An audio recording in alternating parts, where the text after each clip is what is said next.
along there. Hello. Was that a Who was bit longer that? than normal? Was that a bit longer than normal, that one? No. Second. I was wondering that as well. I was like, oh, I can't remember if I've seen this. It was just the Hello, front side. welcome to Monday Night Paranormal Live with Paul and Jenny from Host for Ghosts, Angela from South Coast Ghost, Julia from Paranation Ghost Hunting Events, Luke, one of our investigators, and Jamie from Ghost Dragon Investigators is back again. He must Hello. Good he must evening. love it coming back Yeah. on here again. Gotta love it. Gotta love talking about paranormal and Bigfoots and whatnot. It's the passion, isn't it? It's the passion Yeah. that we look for. It's that adrenaline rush we look for, isn't it? Yeah, So, definitely. welcome to Monday Night Paranormal Live. We had a suggestion from one of our team members, Luke, who's often very quiet in the background and doesn't say a great deal. He wants to talk about dreams and how they're related to going on to a paranormal event. Do we dream about that event before we go? Do we dream that something's going to happen? Or do we see ourselves in that event before we go, weeks ago? I think Julia had this quite often. I remember her mention this. So what we're going to talk about. So if you have any comments on that, please drop them in. Andrew will drop them on the chat so we can see them. We'll answer your questions. Any other suggestions, please drop them in. You know, we'll chat about whatever. We've got a good game. What am I on about? We have a guest here, Jamie, tonight. He was on a few weeks ago. I'm totally tied up because I'm not on top of my health at the moment. So just bear with me. So if you have any suggestions, please tune in tonight. So what we'll do, we'll start with Luke because he's desperate to tell us about some of the dreams he's had. And I know Julia has had some very exciting dreams. People, don't I? As soon as I get one, I'm like, oh my God, it was amazing. So tune in, watch what we got to say. And if you have any suggestions or you've had a similar sort of experience or even your view on that experience, please comment. Angela will drop them on there and we'll read them out. And if you want to leave your name so we know who we're talking to, it's only polite so we can talk back to you by your name. So please drop us a response. Right, Luke. Hi, Christine. Thank you. Welcome. Luke. So Luke had a suggestion about dreams, which I thought was quite a good thing to do with the paranormal. And it was like myself and Luke chatted about, is there a connection between the dream and the paranormal? Is it connection between the dream and the location? Do we dream we're in the location? Do we know what's could have happened or whatever? It's that type of thing. And I know, as I say, I know Julia's had a few funny ones. So if we start with Luke, do you want to tell us about your dream and what you think, please? I don't know if it was a dream because I wasn't fully asleep. It was like, cause whenever I sleep, I hear a voice. It's not like mental or nothing, but I hear voices like both distant, like, because the other day I heard someone say "Good night, Dad" to me, but I'm not a dad, so I wonder if, like, can the future come to the past? Like, what's going to happen? Like, You mean like a premonition dream? Like someone, like, say if I had a son but he's not been born yet, can he contact me from the past? Oh, I see. Like something from the future coming back to the past. So what you're thinking is that we can hear something in the future? Yeah. Echoes back to the past, yeah. So what happened during that day that made you dream like that? Was sort of, you say about just not quite asleep. That's normally what's called REM, isn't it? A rapid eye movement as you're starting to shut down your brain's at its most active. So what sort of cool? How do you remember that, John? How do you remember that dream? Did you wake up? Did you hear the voice and wake up? Think, well, who was that? Yeah, it came to me quickly while I was laying down, closing my eyes before I went to sleep. It comes out of nowhere. Hard to explain, really. What sort of time was that? I have a different sleeping pattern. I like sleep during the day. Maybe it's during like daytime or maybe morning. I can't remember the time now, but it was daylight anyway, morning light, yeah. And have you had this before? I haven't, not from like a future thing, but I've heard people that have passed away speak to me in my sleep. Isn't that when you're asleep, it's where the spirit can connect with you much easier? That's right, yeah. So what, have you had anything else like that, or just that's the one that really sort of stands out? Yeah, that one stood out because of it felt like a future thing, not a past thing that someone's already. It's not someone that's died. It's like someone that has not existed yet, like a spirit or soul or something. That's very weird, isn't it? Strange. Yeah. And your house is quiet, or you do? I know it is haunted. I was there last week having a chat with you, wasn't I? It was, yeah. And we had a few things go on, didn't we? It was, yeah. Okay, Julia. I know Yes. Julia's had some fantastic dreams. Yeah, I do have dreams. I don't know if it's because it's like the anxiety of building up to an event and everything I've got to try and arrange and do and make sure everything's in order in the run up to an event. But I do tend to quite a lot have dreams about ghost hunting, and then I wake up in the morning and I think to myself, "Oh wow, wasn't that an amazing place?" And then I sort of think, "What did I do last night?" And I'm like, "Oh, I actually no, I wasn't ghost hunting, was I?" But I do dream about ghost hunting a lot. All different places. There was this castle type fort place, sort of like that was right on the sea. And we're going to Weymouth at the end of the month, so it was probably something to do with that. And my friend owned it. It was like, oh, it was amazing. It's a great place. Sometimes they're sort of like old houses, like big old like mansion type houses, and I go in and I can see, you know, people around me. I can, you know, people I know. Oh, so and so was there, and so was there. Oh, so and so was there. You know, and we're all doing these. You know, yeah. It's just a shame that these places don't exist because they're amazing. You actually walk around, you know, looking Yeah. around it. Yeah, I can see it all. And yeah, there was one place.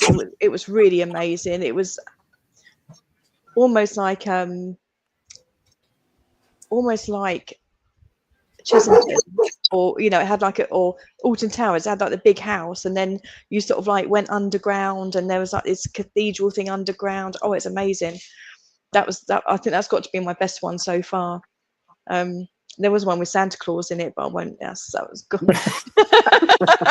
That must be something crossing with ghost hunting and Christmas. But yeah, I do have a lot of, yeah. I think it's the anxiety of the ghost hunt and getting everything right on the night type thing, and you know, making sure everyone knows where they're going and everything's going to plan, and that I paid the balance and, you know, got my on-site contacts name so that when we go on site we know who we're meeting. I just think it's polite, isn't it, to know who you're meeting on site and address them by their name, you know. And the people you see in your dream, are they friends, people that you know? And if you ask them, have you had a dream like this? You've all been there. All right. You've all been to these places. I look around and I recognise everybody, and I'm like, oh yeah, this so and so. Yeah, you, Angela, Gemma, Ian, Cheryl. Yeah, they've all been there. Yeah, they're all there with me, and we're all, you know, there was one, I think it was a few weeks ago, where I turned up. It was a house, and I turned up with I think somehow I got a lift with Gemma, and we turned up, and everybody else, you, Angela, everybody else was on site, and we turned up, and I realised not only had I forgotten all the coffee and everything, I'd forgotten all my equipment as well.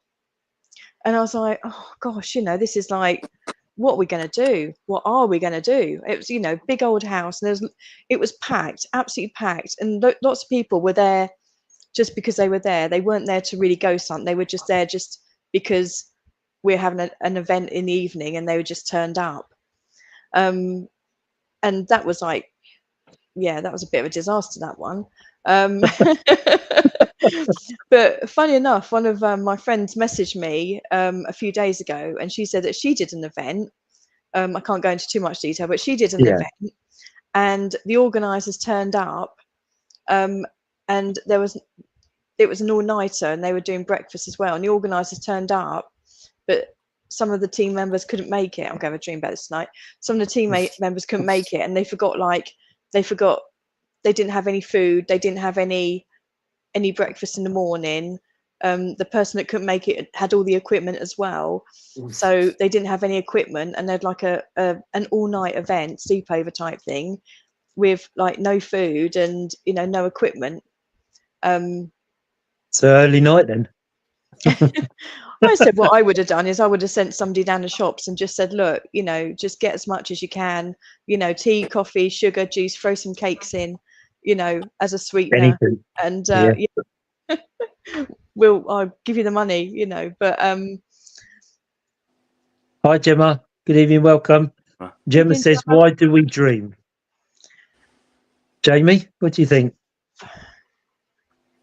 Dreaming's more of it's like a subconscious feeling, isn't it? It's sort of like I guess like life events, always in your head, day-to-day things, and I think that's just manifests at night for your subconscious, and that's why we dream. Sometimes it's good dreams, isn't it? You've had a buzzing week maybe, and then all of a sudden you're just having this fantastic dream about what has happened, and then obviously we know on the other flip side of thing, if you've had a bit of a trauma going on in your life, you get the opposite effect, which can be quite disturbing.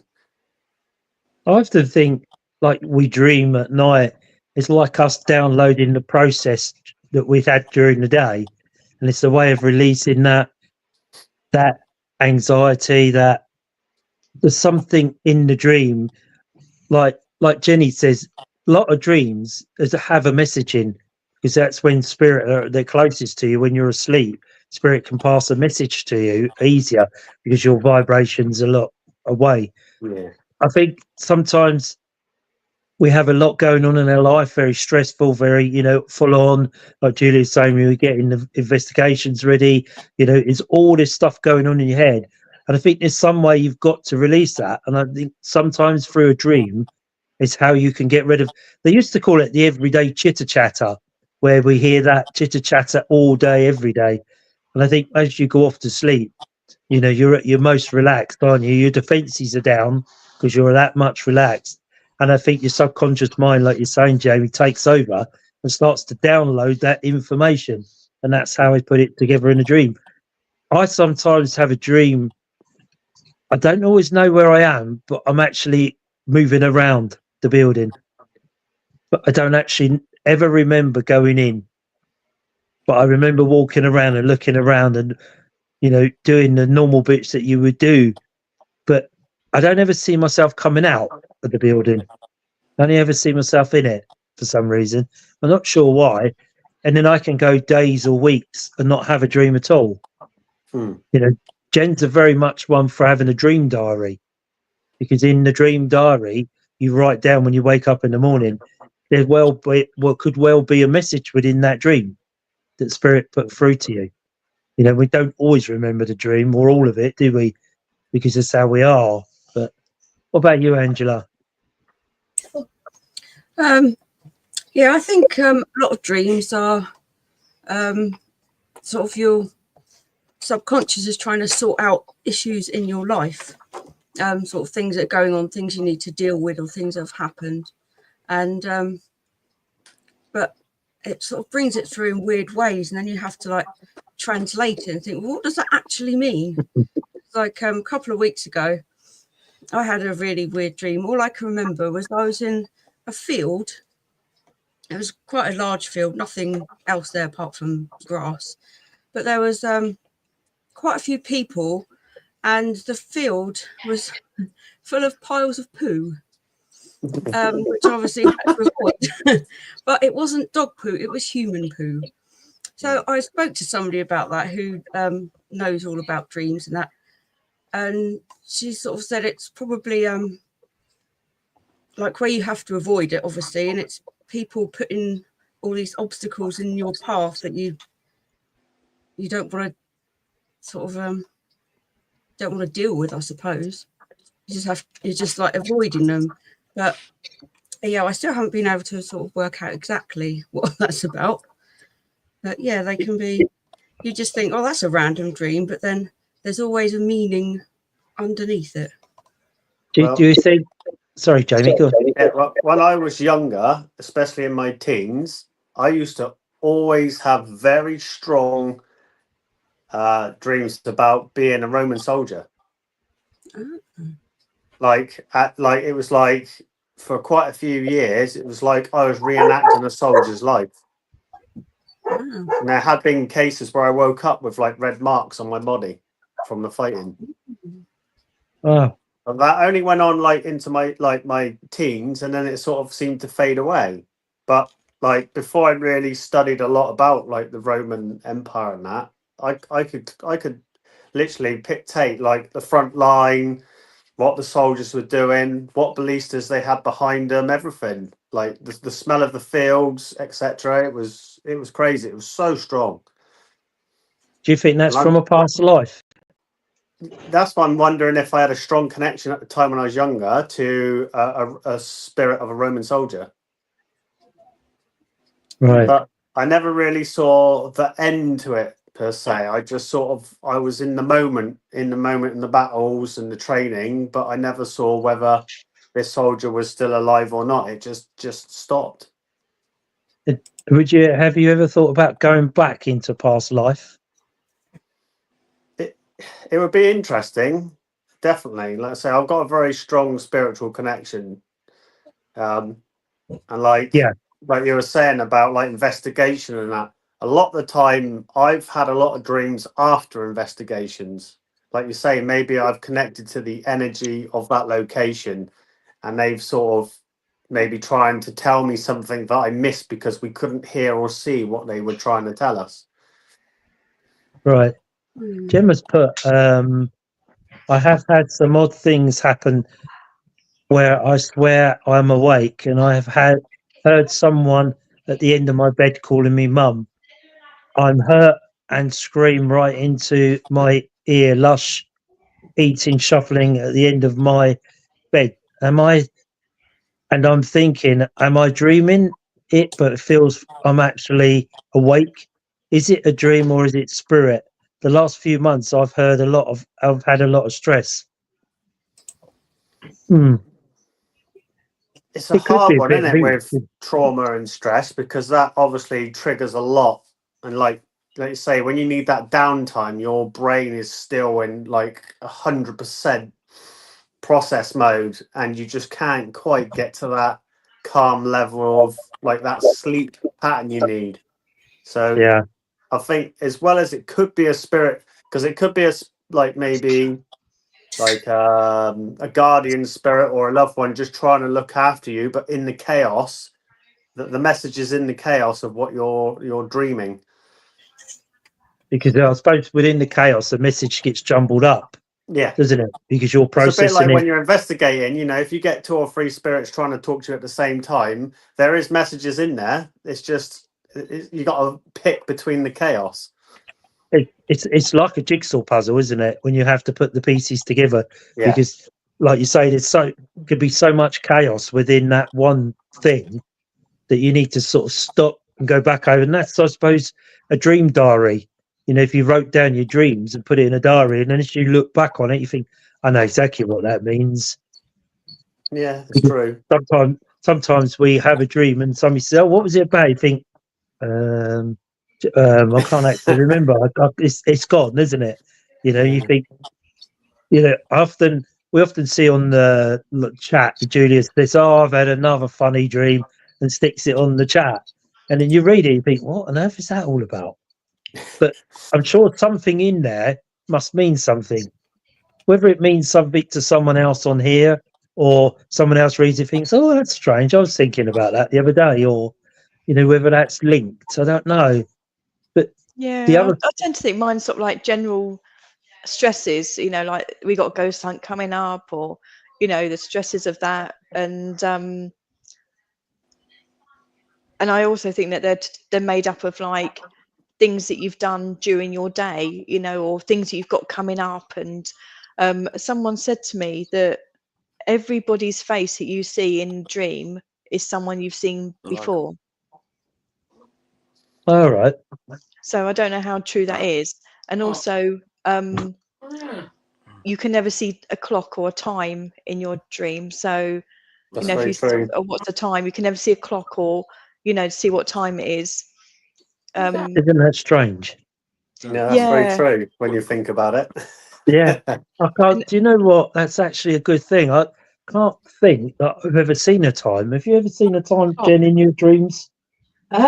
Judith's just saying. I don't think I don't. so. You know what? I don't think I I've ever suppose seen a in time. the subconscious dreaming realm, time is irrelevant, so you'll never have a time. Well, yeah, Yeah. very, very good point. Yeah, that's a good point. Yeah. Yeah, I Yeah, I suppose never. time. No, so you said that now. I just suddenly thought, hang on a minute. But there is no time in the spirit world anyway, isn't there? Sorry. Somebody else just read that out a minute. I needed to get a drink. Okay. Gemma says, also, this is really freaky. When I was a child, I had a wardrobe. As you went into my room and my bed was on the other side of the room, every night I had the same dream over and over of grot bags. Grot bags, Gemma. My childhood character I was always scared of. What is it? Grot bag. She was like a child's TV program, and she was like, she's quite a larger than life lady character, Mm. and she was all green and really sort of bubbly and everything. She used to drag me out of the bed and try to get me in the wardrobe. It's a cross between Narnia as well. To her world. It sounds a bit like Lion Rich in the Wardrobe, doesn't it? Each morning I Yeah. would wake up in the middle of my floor with scratches on my hands. It went on for years. I remember as clear as day, I always used to run past my wardrobes.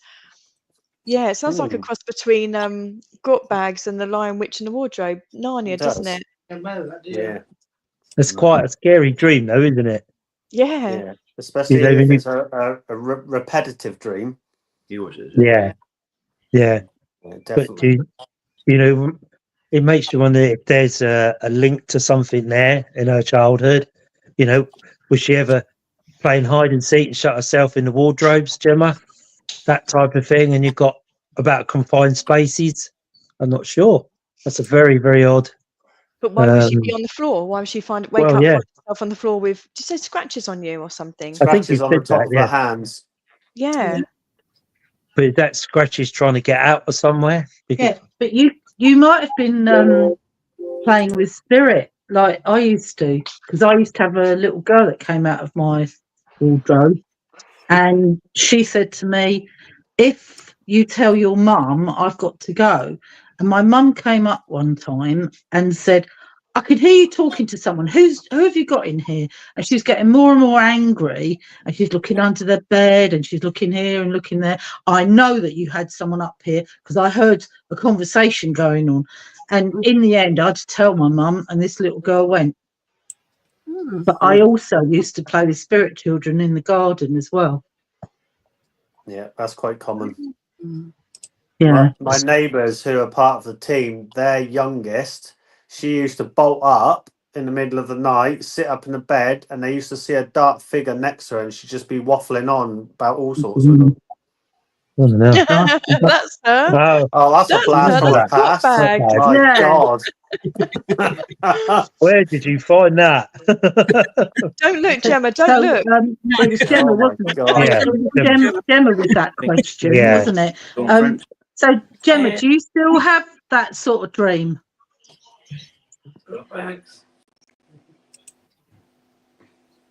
Good point with the time, Julia. Yeah, I don't Gemma know. will come back on in a sec. Yeah. She used to scare me so much. Oh. Yeah. Not really? Funny, isn't it? That's great. Now I've seen the picture. It's like now that's probably going to stuck in my head for like the next 2 days. The pink windmill with Rod and Emu. Yeah. Oh, yeah. I don't remember. Do you get the same thing like after you've done investigations? You might get like a dream of the location and something that you missed. I've had where I've seen an object in a dream, and then I've seen it on an investigation. Oh, have you? Yeah, and I think, oh, I dreamt about something like that the other day, but never really thought, why was it in my dream and now I see it? It's like deja vu, isn't it? You know, the deja vu's like that. You think, oh, well, I've never been here before, but how Hang do I on a know minute. where this is?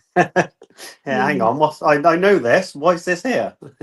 Because I spoke to when I did my parapsychology course, there was a woman there talking about an experience her daughter had, and this was about deja vu when we were studying deja vu. And the story goes, the girl was about 13, 14 years old, and she got up one morning, came downstairs, said to her dad, "Can you take me to this place?" He said, "Well, there is no such place." She said, "Yeah, I need to go to this place." So he said, "Well, you have to tell me." So they got in the car and set off. He said, "Where are we heading for?" And she said, "This major town." So they're heading town and they're driving down this long country lane, long, about 3 or 4 miles long. And she said, halfway down here, there's a gate on the left. We need to stop at the gate. And he's saying to her, well, there's no gate down here. And sure enough, as they got halfway down, and sure enough, there was this wooden gate and a hill to the left. So she said, we've got to stop here. We've got to go over the gate. And he's like, well, you've never been here. I've never been here. None of us have ever been here. So, what's this all about? And she said, I don't know. I've just got to go to this place. So she said, what we've got to do is walk towards the hill, but not go over it, go round it, because there's a path round it and not over it. So the dad's like, oh, okay. So park the car up. They trundled across the field. Sure enough, there was a path up and over and a path round. And he said, well, it's easier, go up and over. She said, no, we've got to walk round. So sure enough, walked round. And he said, well, what now? She said, when we come round the corner, there'll be a village down the bottom of the hill that you can't get to if you go over the top. And he said, but you've never been here before. How do you know that there's a village? He said, I'm telling you, there's a village behind the hill. So they walked round the corner. Sure enough, as they came round the corner, there was this village at the bottom of the hill. And he's thinking, now this is creepy.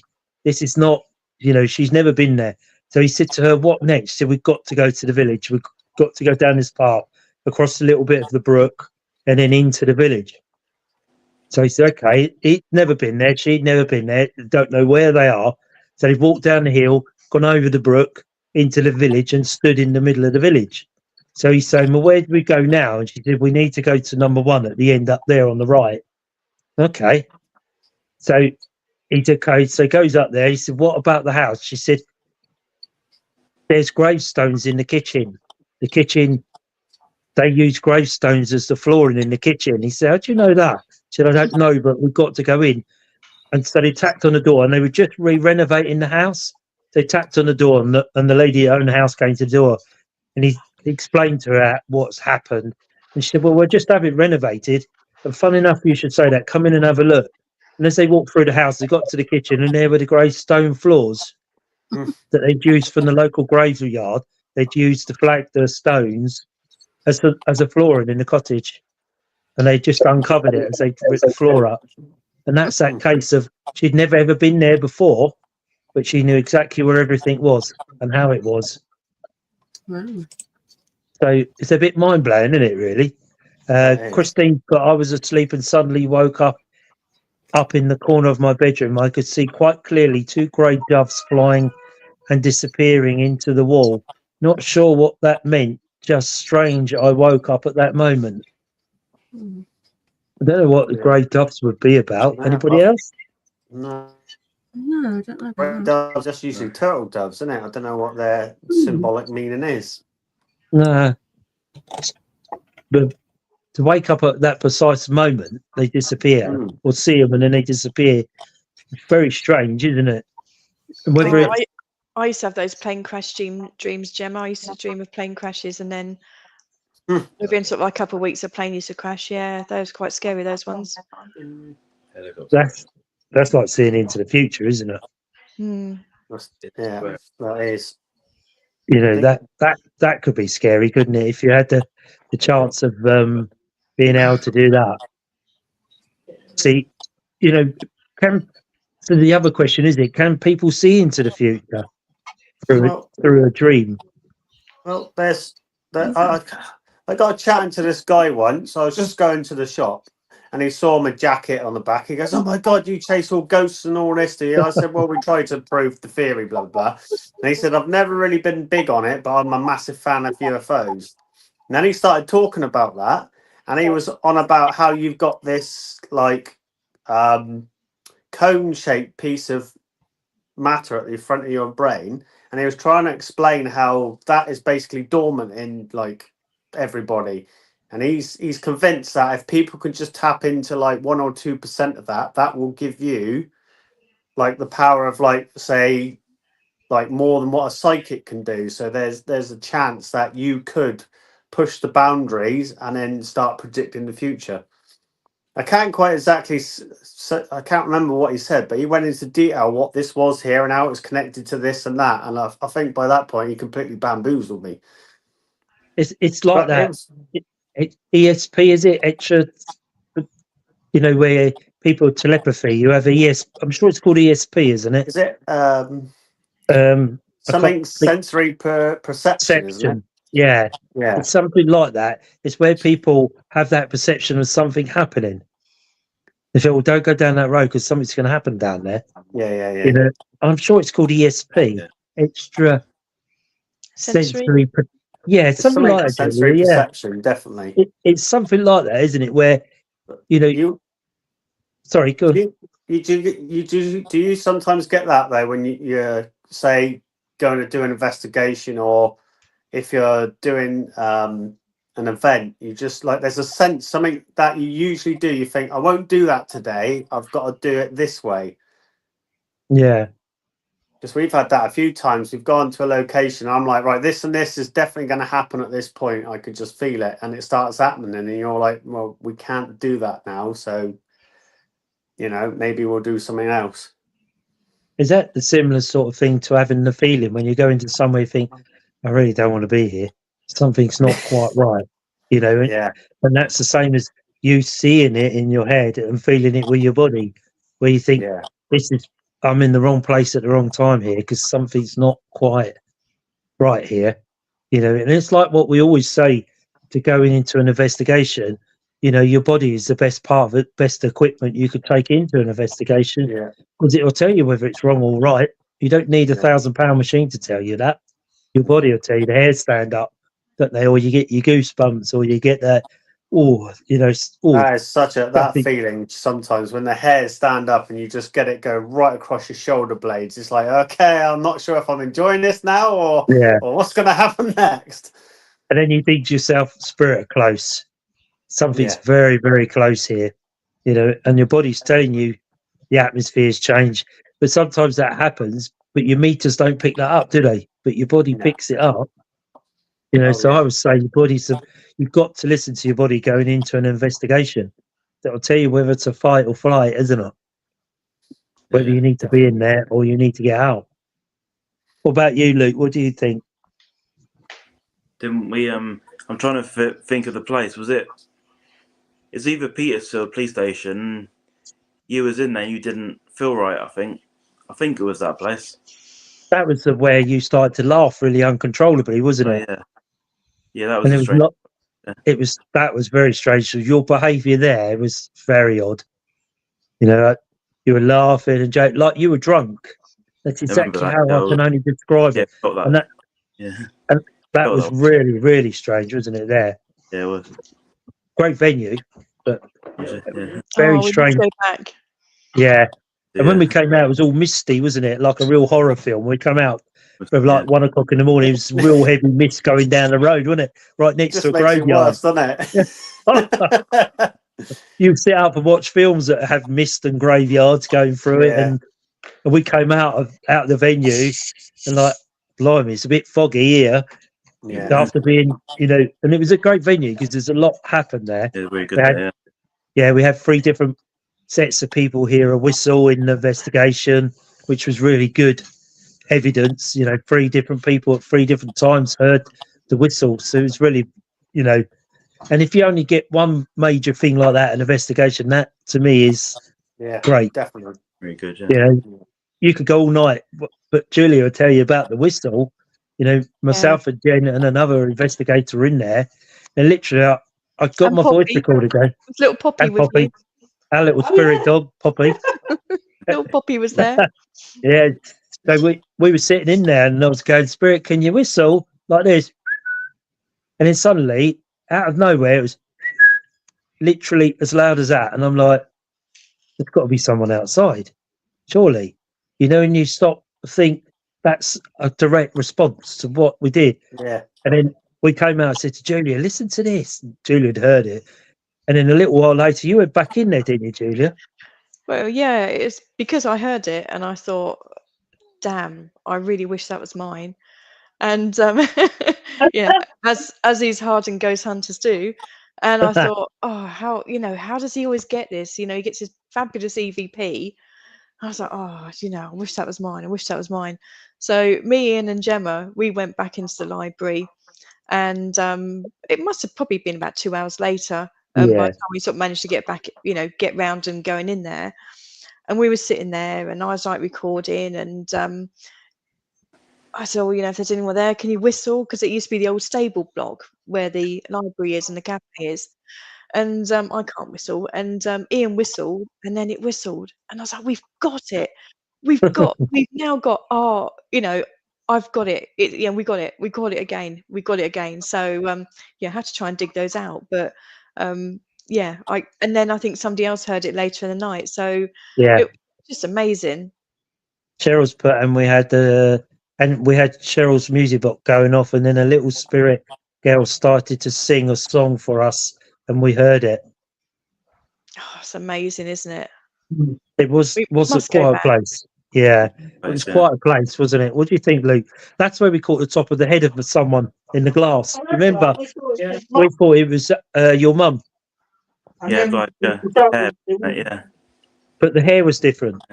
The hair was wasn't a bit different shape. Yeah. I was taking Jamie. I was taking pictures in it like had all like old police uniforms and bits and truncheons and that in a showcase, basically, wasn't it? And like we all do, walk around, taking pictures. And I happened to take a picture because Julia's was come up the idea is like, I don't know if you ever tried taking a picture behind you when you feel something's there. And Julia, like a selfie, but you sort of like. Such a clever idea. I've never tried it before. Have you ever tried that, Jamie? I think some of my our members have, but I'm usually flying about trying to get tables whizzing about and wandering off, calling stuff out.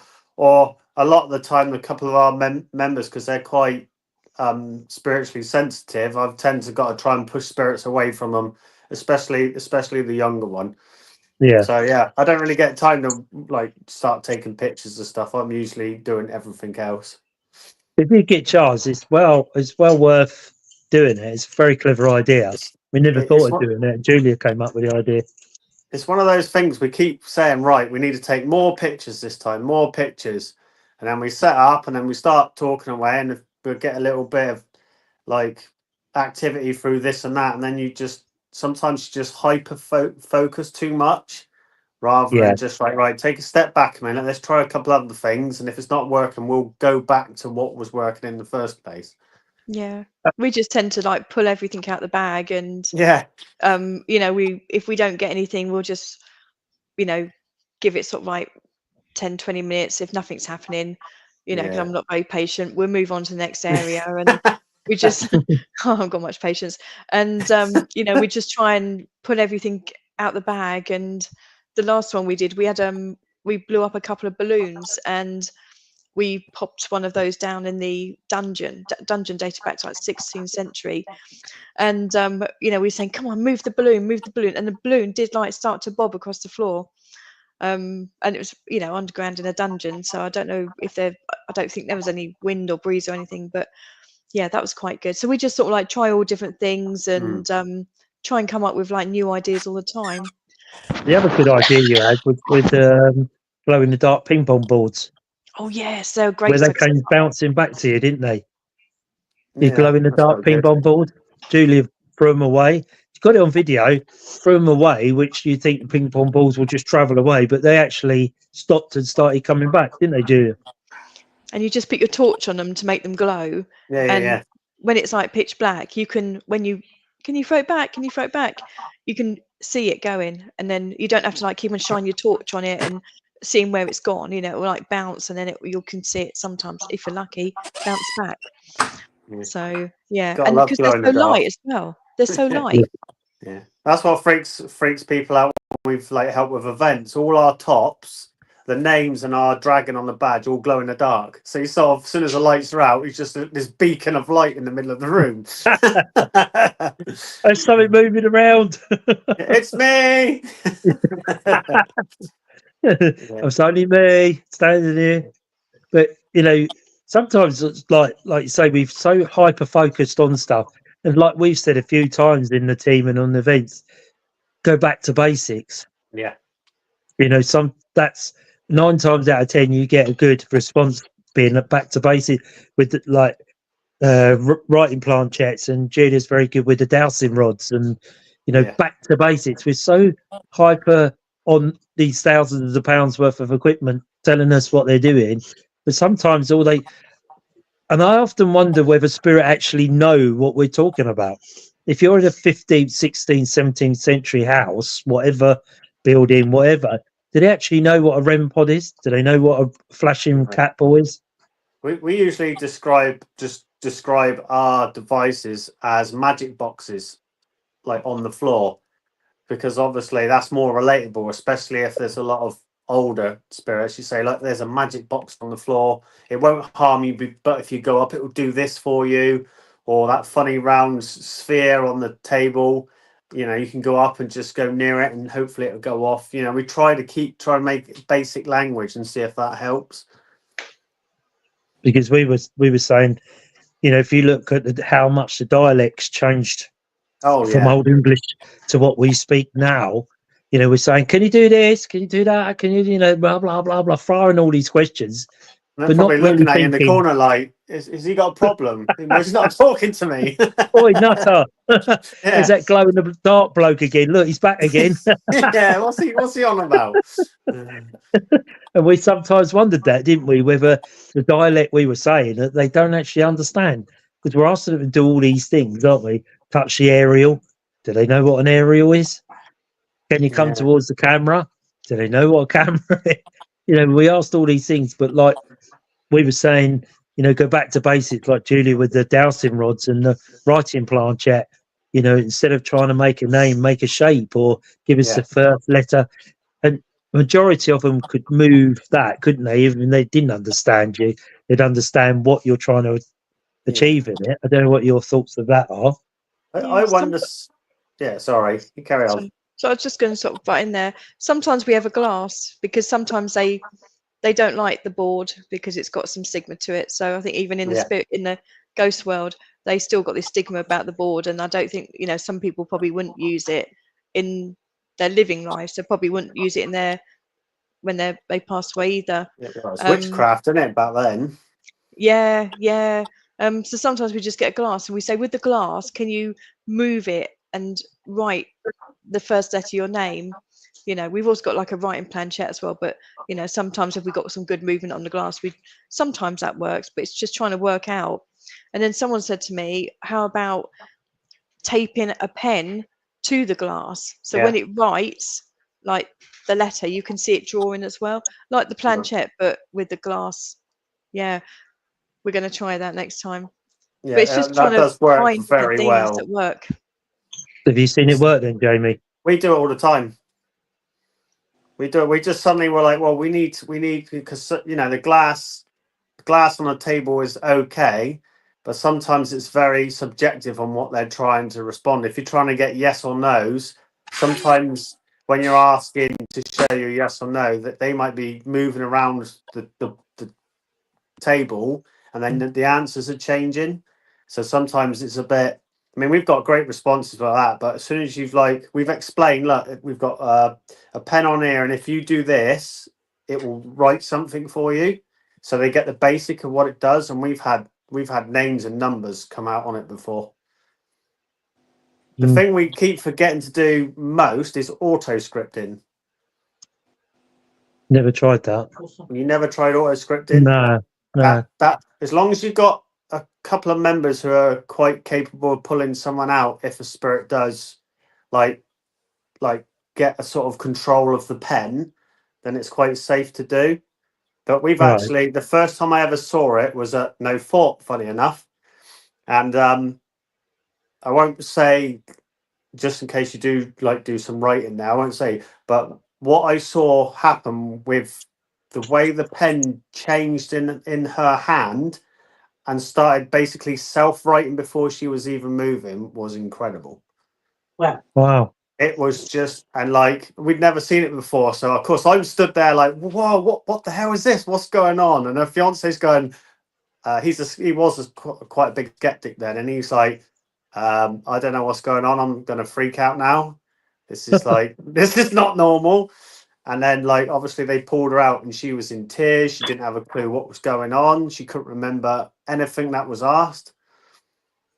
Many And years it's ago, just- we were up in the jails of justice, and this was 20 odd years ago, before Paranation, which we're celebrating 17 years this March 17 years. But this was way before Paranation, and we were in this big courtroom in the jails of justice, and there must have been about 20 of us in there, and we had this I was quite green around the edges.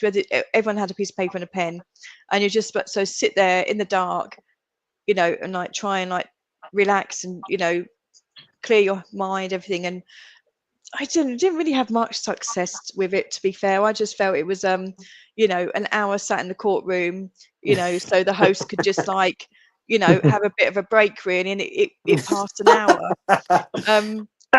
So I didn't really get it. But we were up at Guyscliffe House in Warwick a fair few years ago, and we had this pen, a big sheet of paper. We had this pen, and there was about 3 or 4 people with their hands on the pen, and one lady had a finger on the top of the pen. So everyone was holding the pen, and all of a sudden, the pen started, because it was so dark, all you could hear was this pen on paper. So almost if you had a fountain pen. yeah. And it was just going, and this lady had to take her hand off the top because it was just going like that. And it was just, all you could hear was this biro scratching on the paper as it wrote. And it was going so fast that it was just, that's the first, well, maybe we should try it more often, but that's the first time I've ever sort of thought to myself, oh my God. Because you could hear it. You could, even if you were writing that fast, you wouldn't be able to hear it go, the noise of it going on the paper. Yeah. It was going so fast, and we couldn't really make out what it was writing, but it was, writing, like that really, really fast. And then one lady had the nerve to say to me, oh, I think you faked that. This was a new person, a mum and daughter had come, and they hadn't travelled far. And and they said, oh, we think you faked that. And I'm like, well, she goes, oh, I reckon that lady, she's this, it wasn't on the night, this was the day after. She said, I reckon that lady who was with you, she was part of your team, she faked it. And I said, honestly, that's the first time I've ever met that lady. Never met her before in my life. I said, it's the first time that it's ever happened to us, that, and it took us all by surprise. But I think she was a bit of a, when she left, we said, oh, she goes, oh, I'm going to leave now, I've got lots to do in the morning. And it was only about 45 minutes before the end of the event anyway, and people do leave early. Mm-hmm. And the next day she said to me, oh, you never said to me, oh, why are you leaving early? And I said, well, people are allowed to leave whenever they wish to do so. We're not going to keep them prisoner. And she said, oh, you didn't say, oh, wait, there's still more to come. And I said, well, it was only 45 minutes before the end of the event. We were starting to wind down anyway. So, but I think she was just, some people are just out to, try and get a refund out of you, aren't they? And she ate all my biscuits, she drank all my tea and coffee, she ate all my, if it's not for you, you leave within an hour, don't you? You don't carry on for nearly 6 hours, and then some people It's just, it out sort of on makes you wonder why people go, doesn't it? If they're that skeptical, I think they look at the TV programs and that they think we'll go there within 20 minutes. It'll all be kicking off. Things are being thrown around, doors slamming. And how many events that you've done or haunted locations that it's kicked off within the first hour? You might get a knock, a Very tap. rarely. It's Very very rare, rarely. isn't it? It's a Devices was case. quite good though. That was Yeah. that kicked off.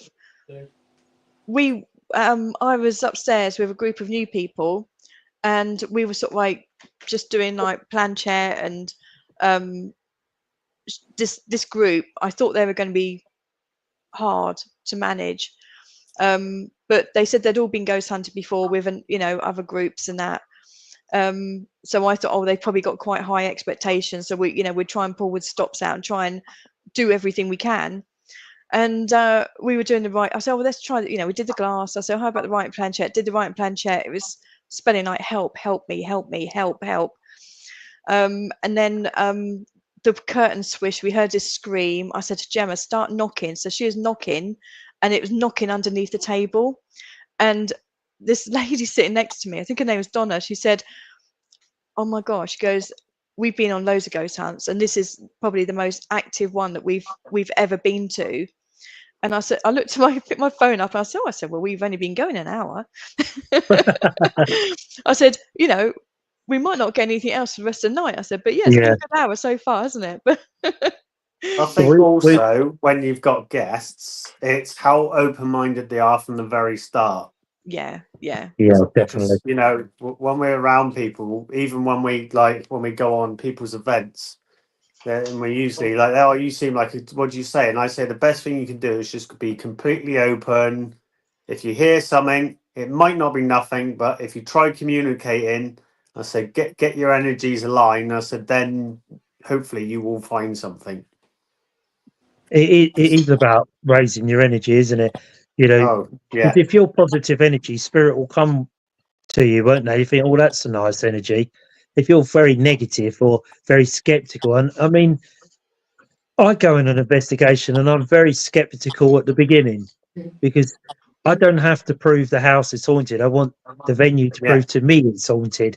It's like you could go anywhere and say, yeah, that's very haunted. Your house is mentally haunted, but you go in there and nothing happens.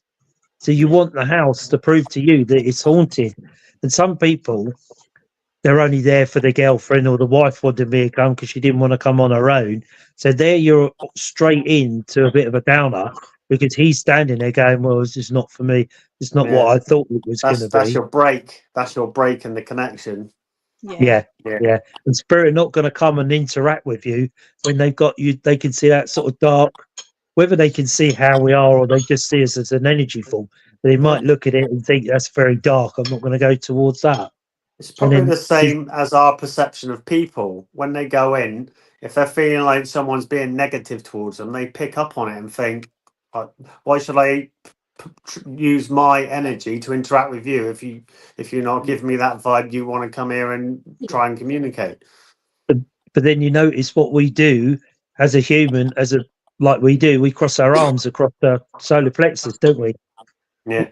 Which is a sign of you're protecting your seat of emotions, isn't it, Jen? Yeah. Your seat of emotions. So we stand with our arms crossed.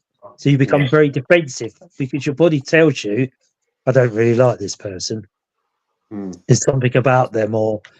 But we went out on the stairs in the Divided Town Hall and we had some really good, after about an hour or so, we had some really good contact on the stairs, believe it or not. And as soon as we called out for the town crier, we actually heard a man say, I'm here. So we're thinking, what? You've got your jacket on. And I'm standing there with my back to the front door and saying, if it's a town crier here, because I could, a split second, how a split second I saw him standing in the doorway with his hat and everything. And I thought, town crier, why has he showed me himself in that doorway? So I said to him, if you're here, could you do something? And I had my jacket pulled at the back, but I had my back against the door. So I knew there was nobody behind. And it actually pulled my jacket, made me jump more than anything. I thought, And I thought, well, that's exactly, and you obviously say thank you for doing that because you have to be, very polite when they do it. Because if you don't say thank you or thanks for that, it's disrespectful, isn't it? We always try to be spirit. respectful. That's key. Absolutely. absolutely. We always say thank you, please. I You mean, know, we like that as humans. So it's no different to us talking to the spirit world, isn't it? Please, no, thank you. I mean, Yeah, thank even you for when your we've had like interaction. the sort of darker side of the spirits, are sort of very grumpy, not happy. We tried to be respectful to start with, and then when it gets to a point where you're like, right, we've had enough of you now, and we want you to step away, you sort of have to bring that assertiveness in. Yeah, it'd We've be had very we've had abrupt. two very uncomfortable spirits. What And it's that happened? same. Well, it's that same. You know that feeling. You walk in a room, don't you, and you go, "Yeah, I don't think we should be here. Something's not right in this."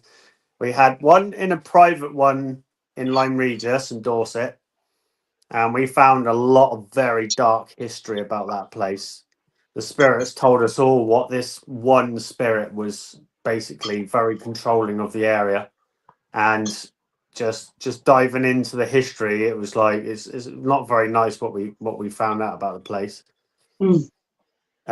And he'd scratched two of our members on two different occasions, and one of our members, I actually had to do two spiritual cleanses of him because it got him that bad. He sat on a chair in this location for an hour and didn't move. We've got it on one Oh, of our videos I posted up. He sat on this chair and like it's panned round like every so often with like the it wasn't the static, it was the mobile one we have. We always have a mobile one. And he's just sat there, and then Will, our cameraman's panned back, and he's gone, "His dad's all right? Is he all right?" And I was like, "Mate, are you all right?" And he went, "Yeah, yeah, yeah. No, I'm not." It's like, "All oh, right, what's up?" And he said, "I just feel hate.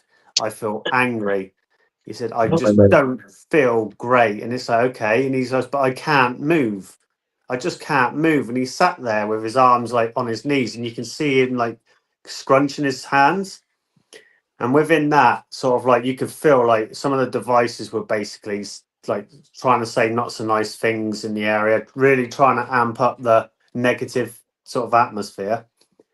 And like we've got that, you can see it on the video, the camera's on him, and he's sat on the left hand side of the sofa, and we do everything in night vision. Everything's night vision. We use IR lights, etc. He's in perfect HD, so you can see him crystal clear. Right next to him is a mast, a clear mast, making all the oh, sofa really hazy. And within that, we're like, "Mate, there's something sat next to you." And he goes, "Is there?" And you see this haze disappear, and it goes down underneath this stage bit. And oh, all of a wow. sudden, he just goes like that. And he goes, he said, "I feel a bit better now." He said, "I think I'm going to get up and just stretch my legs." But he That's had two unreal, isn't scratch it? marks on his neck here that he didn't even see through the morning. Unreal. And he didn't feel the scratch marks happening at the time. Nope. It's the same as my other friend. He was fine. He didn't. He got affected a little bit, but he's a bit of a gothy weirdo anyway. Um, and and it wasn't till like he'd obviously had a shower or something, and at the time his fiance went, Have you done that?" And he's like, "What?" He had two here, and he had one on the other side. That 2 year one. Oh, Unreal. Yeah, two and one. Why do you So think? you know, Why do you think there's always three scratches? well, it's the mock of the Trinity, isn't it? To Mm, a lot of yeah. religious Yeah, beliefs. yeah. But we get Strange, that a isn't it? lot. I mean, Do you? we did Merley House a few weeks ago, and I was hoping to add a few of our clips on here, but children didn't give me time to do what I wanted. But I had a scratch on my neck here, and funny enough, when we were talking about, another guy come over and goes, "Check this out," and he had a mark all the way down the top of his hand Oh, wow. from the same location. That's unreal, isn't it? Yeah, There's a that's grumpy old spirit there then. well. It was something to do with the basement. I don't know what it is, why they like basements so much, but It's dark. um, yeah, it's Oh, dreary. That's where we got that XLS footage from in the with the baby's pram. all right. That was that's unreal, that XLS footage. Yeah, But I that's saw that. also I've gone through the footage, and it's very strange because we had a static camera, we have a mobile and a static, and about 10 minutes before we got the XLS footage, the static camera is recording for 10 seconds, then going off. Recording for 10 seconds, then going off. And then we put the camera down into the location where we started getting a lot of activity. The camera goes off. And at that point is when we noticed that all the cables on our camera were pulled out. Oh, blimey. So I'm hoping that when I review the mobile camera, that we might have picked up some kind of movement on the camera with the cables. Yeah, you think so, wouldn't you? As it was Well, I'm moving the hoping. camera. Yeah, you Because think he it was would pretty show happy up. with it. The Yeah. other one I was going to show from Merley House was in the first room we're in, just like Julie was saying, like it was active straight away within the first sort of 45 minutes. We've got something where I say, if you want us to go in the next room, can you give us a loud bang? And within that, it sounds like someone's ran up to the door where one of our members, Sally, was stood, and it's just hoofed the door as hard and as loud as you can. Oh, wow. Like you hear it on the static camera as loud as can be. We've just managed to make a booking for Merley House for I the did see 12th that of come July. up. Yeah, I've never been before, and It's fantastic. I think someone who's booked, a couple of people that booked, they've actually been to Merley House before, and they said, "Oh, we'll show you around." And I'm like, "Yeah, show us around, show us around, Oh, it's show a us all the good lush places." place. But Oh, it's lovely. is there quite a lot to investigate? Yes. It is. Yeah. So it's also a caravan park and has been since the 1960s, which I didn't know. Oh, okay. So you sort of drive up, and then as you're driving up towards the house, on the left you've got the old courthouse, and you've got like some auxiliary buildings, and then it just opens up into this beautiful old like 17th, I think it's 17th century. And you go inside the door, and it's all modernized, but very sort of Tastefully and respectfully. it's very sort of old fashioned, but very sort of up to date. And there's so many rooms there to investigate, and the basement area is just humongous underneath. Sort of like the size of the house, because some basements they cut, so they're sort of like you go down there, it's just you like can one get lost small room in the basement. Really? There's like, I'd say, so we walk downstairs. Watch out for the mannequin weird things down there because they frighten the living hell into you. So you go down the stairs, and I think there's like 5 rooms that side, and then you go around, there's a room that side, there's a long corridor there, and then it pans round again, and there's like another sort of area to go down there. So it's quite big. Sounds Quite a bit like creepy the down old in the convent, basement. Julia. Doesn't it? It Yeah. does. Which unfortunately we lost that one. Yeah. It's an area. It's a place I want to go again for sure. After what we got last time. I mean, 12th of July. 12th of July. 12th Come of and join July. us. I'll Jen's see what I'm saying doing in July. Jen's saying, is it just off of a roundabout? Yes, it is. Yeah, because we got a caravan down in Wool in Hampshire. Oh yeah. And Jen said she remembers seeing the house. Yeah, seeing Yeah. that sign. Yeah, Seeing the sign it for used it to be right on the it used to be a roundabout. traditional caravan park, and now they've updated it to sort of like the more poster log cabins and swimming pools, etc. Oh, okay, right. But I yeah, look forward to that one then. yeah, I will think about that because I want to do Merley again because we've got some amazing orbs on the footage which I've got to go through still, and we've got one point where the static camera in that first 45 minutes you can hear a man breathing behind the camera as if he's watching what we're doing. Oh, bloody hell. It's unreal, Yeah. isn't it? Some people Look seem to forward think to- it's trying to say something, but I hear more that it's like a heavy breathing of a man. Right. And And that was on I've your still got static about camera. 6.5 hours to go through yet. A few people said to me, "Oh, about Merley House," and I'm like, "Oh, Yeah. but it's taken me a fair few emails to get in there." Has it? And like last week, I think it was like last Wednesday, Thursday, and they sort of replied. I was like, "Yes, they've replied. They've said yes." So I put my deposit down before they can like change their mind. And Yeah. Oh, they won't do that. They love the paranormal there. Oh, Bless, and bless the we were two in, we're in. managers. Bless the poor two managers who have to sit in on it whilst the whole thing's going on. Because I was like, they're just sat on this little table, like doing a bit of work, and I'm like, "All right." I said, "Are you part of this?" I went, "No, we're the managers who are just overseeing you do all your weird stuff, and then we go when you go." Imagine sitting there all night. Abnormal Paranormal Puts sounds like an amazing place, and we look forward to that one, Julia. Oh, fantastic! Yeah, That's the yeah. boys. Come All and right, join us. boys. And thank you for your kind comments, Dave and Ben. Much Yeah. appreciated. So Yeah, thank you for that. the saw that. next place I'm going to in April is Cold Harbour Mill. Right. Oh, that's up north, isn't it? Is No, it that's the one down I'm south thinking in Columpton. Oh, where's that?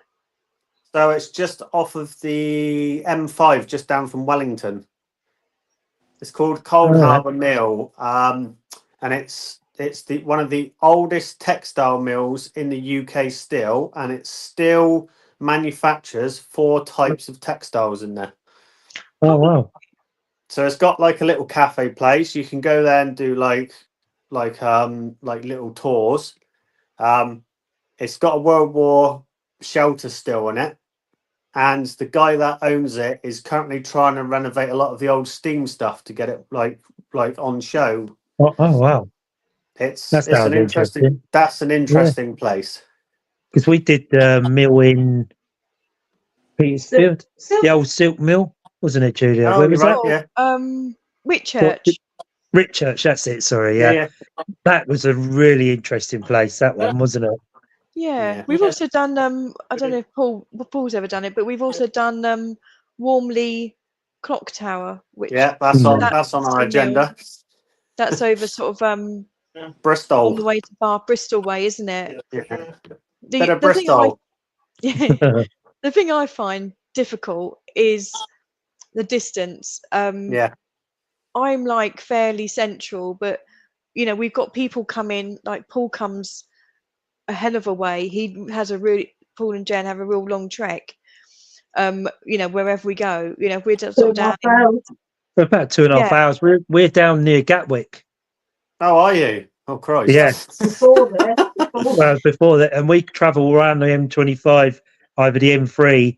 We're about 2.5 hour run when we go to the events, but we I do was it because going to we love say, it. Gatwick to Cold Harbour Mill. That would take you a good part of 3.5, 4 hours. Yeah. that's the issue we have, is that because we're all sort of like, Yeah, I normally try and do sort of like within a 2-hour radius. Otherwise, it becomes very hard to sell because people, just won't travel. And people go, "Oh yeah, I travel. I go here. I go there. I travel over country ghost hunting." But when you've got sort of say X amount of tickets to sell to cover the cost of the venue, yeah, it's very hard. You might get maybe sort of like 5 or 6 people that will travel up to Liverpool, but you're not going to be able to get say 30 people to travel up to Liverpool. It's quite difficult at times. So we What are you sort of like talking? try and sorry, Paul. It's like when we leave 2 o'clock or whatever time we finish. It's 4:30, 4:45 before we're indoors. So, but we love it. yeah. Unless we're on the bike. Unless we're on the motorbike. But You have to normally, start looking up Airbnbs. yeah, I mean, really, Yeah. We have stayed over a few times. yeah, we have found B&Bs. We stayed over.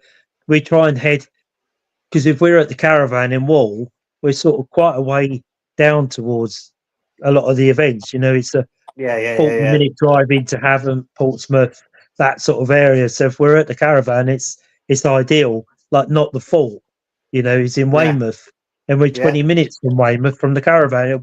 We'll Yeah, be you home are before more. everybody Yeah. else this time. I love No Fort as well. That's just an amazing place. Yeah, I'm looking forward to that. I've done Harwich Redale and I've done Langard Fort in Felixstowe, and they were Right, really Harwich Redale was really interesting. It will be interesting with No Fort, because from what I read recently, that they've managed to open up another layer of the fort, not open to the public yet, but they've managed to Oh. open up another like area which they're hoping they might be able to maybe put some staircase in or something so people can go down and see you a little bit more. Nice. Okay. This is my Fresh. first time, so I'm quite excited and really looking forward to going. But Yeah. Paul, if there's any extra bedrooms that you got going, £20 a night. That don't include breakfast. That's only you the must have, bed. you must have sold No Thought out by now. I think I've probably got about 4 spaces. I think 4 think spaces. 4. Yeah. And when's No Thought again? 29th of January. Is that correct? I should know off the top of my head. January. March. No, sorry, March.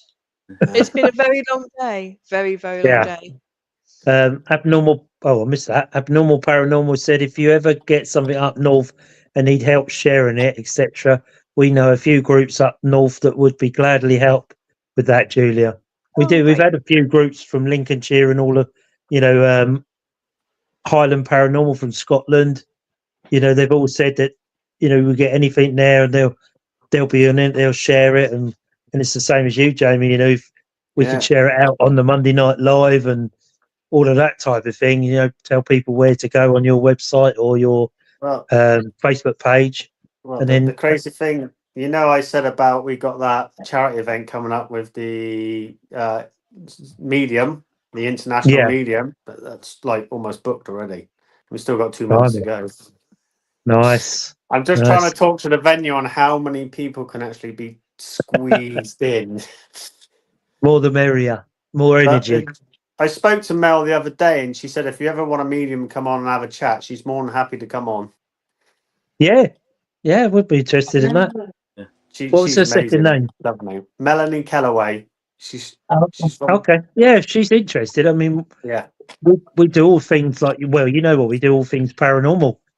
And we had we had RPG on last week. We're quite honoured to have him come on.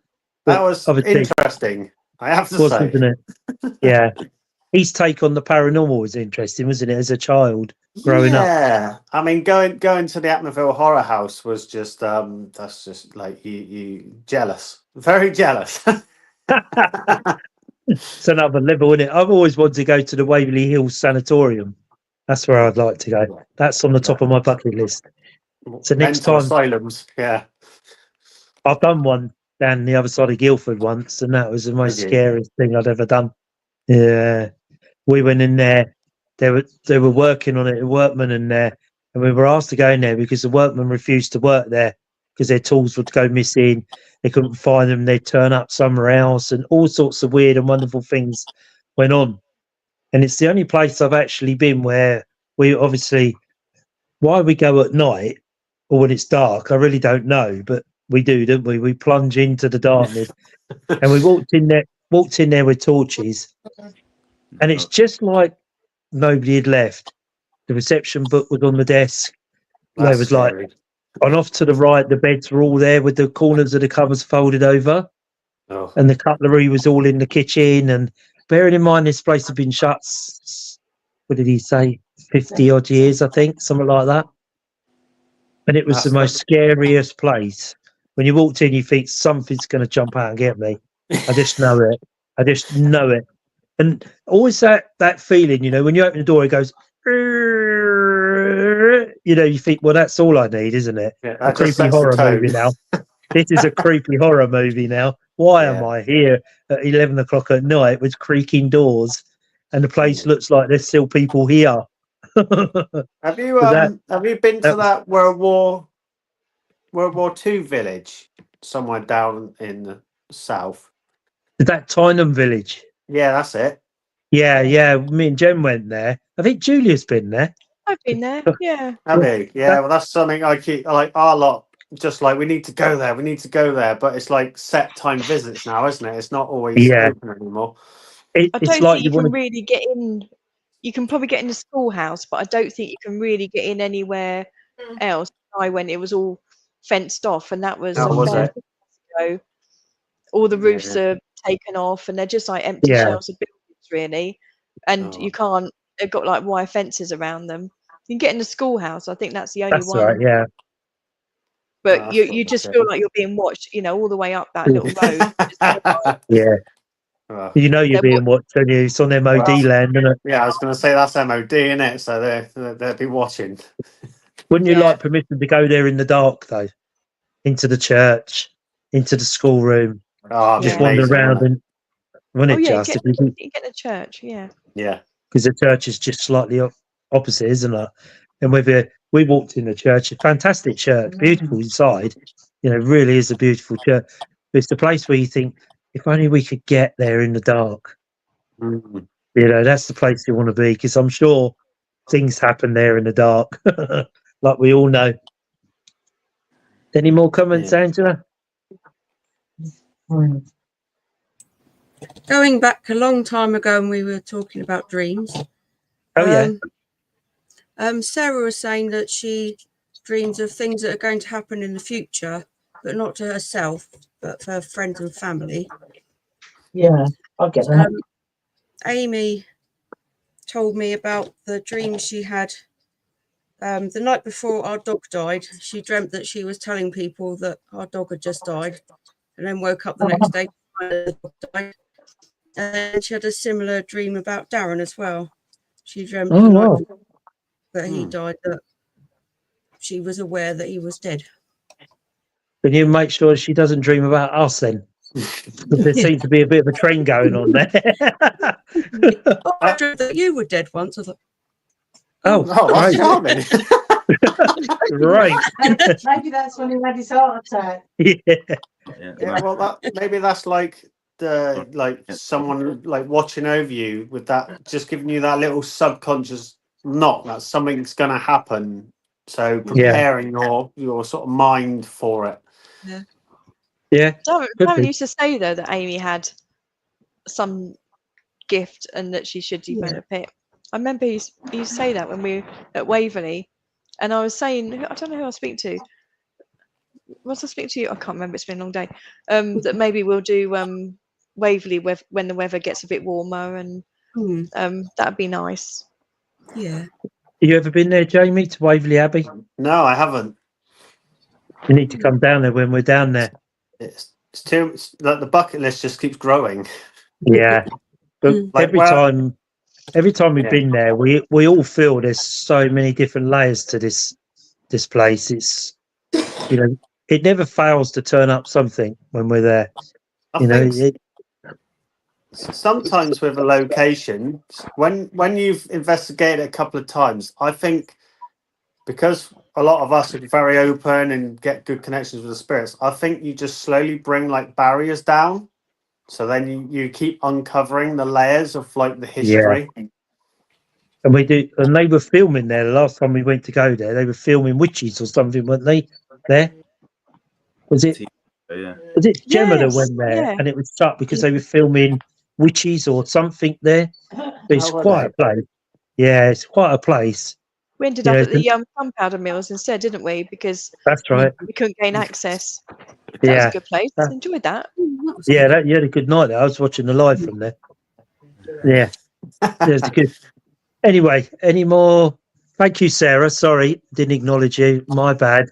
Thank you for commenting, Sarah. We missed it. Didn't see it come up. So interesting that you have them dreams. You know, is it precognitive? Yeah, Precog something or other? precognitive Precognitive dreams. You know, when you think things are going to happen. So preferably you won't dream about any of us. Just only good dreams. We're laying on a hot sunny beach. That'll be fine. I can deal with that one. And not pushing up daisies. And that goes for Amy as well. Me. I had one about the bomb going off in London and the horses all were killed. Yeah, Jenna, did you hear that? Yeah. I said I had one about the bomb. This is quite a few years back, going off in London, and a lot of people and horses were killed. And I felt like this doom feeling, like when I woke up, it was horrible. And then saw it on the news. Crazy, isn't it? Yeah. And I actually used to work up in London at that point. Maybe that was a warning. Yeah. Yeah. You couldn't go there that day. Maybe that's Yeah. sometimes there's a warning in that. No. Yeah. Do you find Well- sometimes that when you have like a really vivid dream, you'll wake up and just feel like it, it's like completely taken over, the next few hours of your life, because all you're thinking about is this awful dream you've had, and the significance, if there is any, in your life, and Yeah. it I mean, just- I've definitely felt like that. It felt like this sort of doom feeling come over me. yeah. Strange, isn't it? We're quite Hmm. clever as humans, aren't we, really? If you think about it. We don't give ourselves a lot of credit, do we? Anyway, any more questions, Angela, or comments to go? Cool. So, thank you once again, Jamie, for coming on. A pleasure. If you get your videos up and running, then come back on Yeah. and we'll show them, and you just explain to everybody watching what they're all about. So, how can they get onto your website or your Facebook page? We're on Facebook, and it's Ghost Dragon Investigations, and we are also on YouTube now. I finally got it up and running, and it's the same. You just search up Ghost Dragon Investigations, and I'm hoping to keep putting a few more videos up soon. And where are you based? We are, well, most of the team is based in Crewker and in Somerset, and then we got a few stragglers in the Dorset area. Crossing over the border, are they? Yeah, well, Because we're Pop down and see you. yeah, we're down in a conference, cryptic conference, isn't it, Angela? Mythical that's Legends right. Yeah. on whenever it is, the 31st of May, I think, representing obviously Monday Night Paranormal Live, all of us. So if you're Yeah. around or pop Well, in, come and see us, we'll be there. I've spoken to a few members about it, because the Saturday night we've got Melanie Kellaway doing her psychic night. So we're going to aim to get up on the Sunday if we can. Myself and Angela will be there. Are you going, Julia, or you're not going to go? When It's a is bit- it? 31st of Bank holiday weekend May. in Sorry, May. May. Bank holiday, Oh, May. okay. Yeah, bank holiday Who weekend. else is going? Jen's going. Obviously, Jen will be there. Oh, She goes everywhere. Poppy. And Poppy, the spirit dog. a little Poppy. So if you're available, I say we'd be down there. We've got a table. Obviously, we promote the Monday Night Live and Ask Paranation, South Coast Goes. Obviously, I don't know whether Luke will be there, because that's quite a distance for, because Luke doesn't drive, so it's all transport for Luke. But Yeah. we'll be there flying the flag for all of us in the paranormal world. It'd be interesting. We'll probably be there for the 3 days or whatever it is. So flying the flag for all of us. So if you can, come down, and we do look better in the flesh, be honest with you, than we do on air. Don't I look so don't. tired. Yeah, we're not so bad. And I probably won't be so ill by then anyway. So only remains me to say thank you, Jamie, for coming on tonight. It's My very pleasure. interesting. Good luck with your team. Are you out this weekend coming? Not everyone's a bit chaotic with like daily live stuff. We are talking with a few people to do some outdoor ones for a minute rather than indoors. I am going to try and contact the Abnormal Paranormal boys, because I think they're keen to do one near us. Yeah, So they're it's down a there. case of, aren't they? if this weather stays like this, it could be a couple of weeks and we'll be out. There's 2 prime locations. I want to take some people, because we know how active it can get, and hopefully Nice. be more footage to go through again. How long does it take to go through it? I'll spend Well, the thing hours is- going through mine. Well, like you go through it and you pick a few things out, and then you're just like, right, I need to listen properly. Right, yep. Now I'm going to write that down. Then I'm going to move on, and then you add like an hour on to like a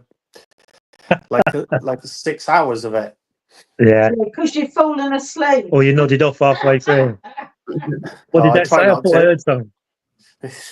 How funny. It's usually the kid running past. Oh, what was that on there? Oh no. Anyway, only remains for me to say thank you, everybody, for tuning in again tonight, and your comments, Gemma, Sarah, and the Abnormal Paranormal, and whoever else has commented. Sorry. So it just remains me to say thank you, everybody. Have a very, very safe week, and we'll see you next week. And thank you for coming on. Bye. Take care, Bye. everybody. Bye.